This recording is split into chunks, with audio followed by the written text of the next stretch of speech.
ने वसुदेव जी के साथ किया। और जैसे ही विवाह हुआ, विवाह करके इतना उसको प्रेम बड़ा, अपने आप ही विदा करने जा रहा था, तभी आकाशवाणी हो गई, देवताओं ने कह दिया, बोले कि जिस बहन को तुम विदा करने जा रहे हो इसी का 8वां गर्भ तुम्हारा काल होगा कंस।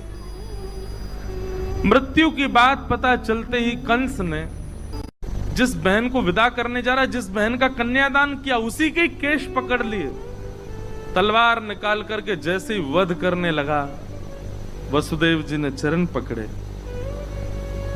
इससे तुम्हारा काल नहीं है, इसके पुत्रों से काल है। मैं वचन देता हूं जितने बालक होंगे सब तुमको दूंगा, तुम चाहो तो हमको बंदी बना लो, हम कहीं नहीं जाएंगे।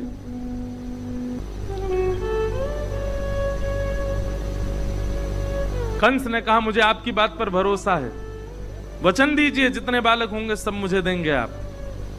जी निश्चित।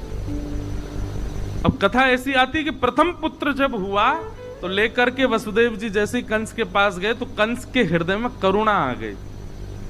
कंस बोला, अरे मेरा भांजा है, मेरी बहन का बेटा है और पहला बालक है, इसको आप रख लो। मेरा शत्रु तो 8वां बालक है, इससे मुझे भय नहीं है, इसको ले जाओ।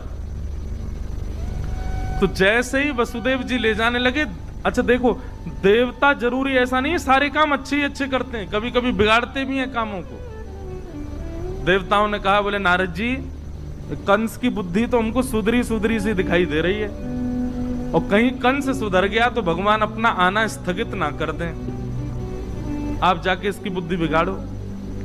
और नारद जी ने आकर के कंस से कहा, बोले अरे तुमने पहले बालक को क्यों छोड़ दिया? बोले 8वां बालक काल है ना। बोले कि पहले से 8वां कोई भी मार सकता है तुमको।